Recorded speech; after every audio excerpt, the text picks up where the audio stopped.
साद और सादिया के साथ आओ सीखें हदीस। स्कूल में मुझे साद भाई की सीट पर नहीं बैठना चाहिए था। मेरी वजह से उन्हें सबसे पिछली डेस्क पर बैठना पड़ा था। इंशाअल्लाह मैं उन्हें मना कर ही वापस जाऊंगा। साद भाई, साद भाई! शायद यहाँ से आवाज नहीं जा रही। मुझे अंदर जाकर उनको डोरबेल बजाकर बुलाना चाहिए।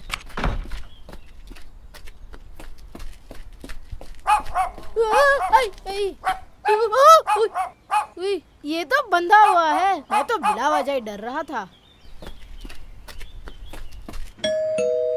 बिला वजह ही आप अपनी एनर्जी वेस्ट कर रहे हैं। आप बंधे हुए हैं। इस बच्चे का आप कुछ नहीं बिगाड़ सकते। तो आप लोग ही कुछ करें ना। देख नहीं रहे ये हमारे घर में घुस आया है। तो हम क्या कर सकते हैं? हम भी तो पिंजरे में बंद हैं। साद भाई दरवाजा खोले। मैं आपसे सॉरी करने आया हूँ। कहाँ है साद भाई? दरवाजा खोले। ओह या अल्लाह तौबा, ये मैं क्या कर रहा था? इस तरह घरों में झांकना तो बहुत बुरी बात है। साद भाई ने बताया था कि नबी पाक सल्लल्लाहु अलैहि वसल्लम ने बगैर इजाजत किसी के घर में झांकने पर नाराजगी का इजहार किया है। साद भाई, अंकल दरवाजा खोले प्लीज। ये दरवाजा क्यों नहीं खोल रहे? साद भाई शायद ऊपर अपने कमरे में होंगे। देखता हूँ। साद भाई, लगता है अंदर मेरी आवाज नहीं जा रही। ये बड़ा पत्थर है। नहीं, ये सही है।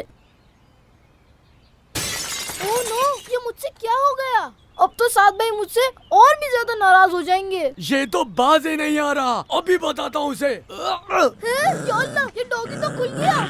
साद भाई, अंकल प्लीज मुझे बचाएं। ये डॉगी मेरे पीछे ही लग गया है। साद भाई, अंकल प्लीज मुझे बचाएं। शुक्र अल्हम्दुलिल्लाह।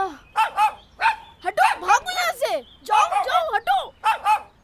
अरे ये तो ऊपर आने की कोशिश कर रहा है।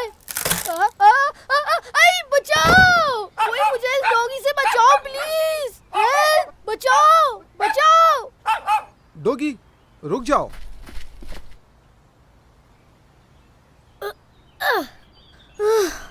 शुक्र अल्हम्दुलिल्लाह, बच गया। जज़ाकल्लाह साद भाई। बाबर भाई, आप यहाँ पर क्या कर रहे हैं? साद भाई वो बाबर बेटा घबराए नहीं। थैंक यू अंकल, आप लोगों की वजह से मैं बच गया, वरना तो ये डॉगी मुझे कच्चा ही चबा जाता।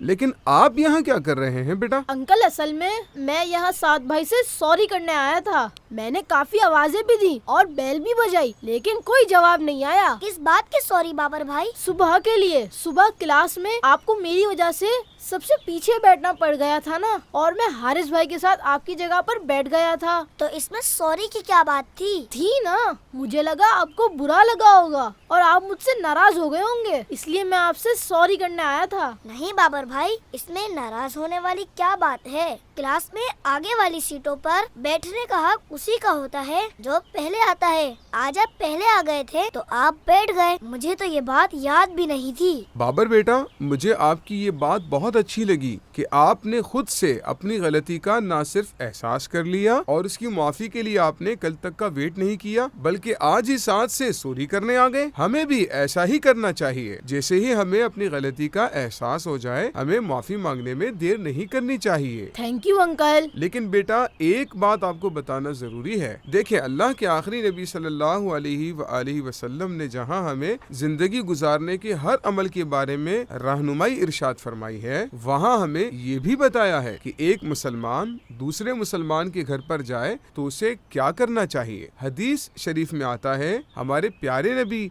सल्लल्लाहु अलैहि वसल्लम ने इरशाद फरमाया, इज़स्तअज़न अहदुकुम सलासन फलम युअज़न लहू फलयरजि।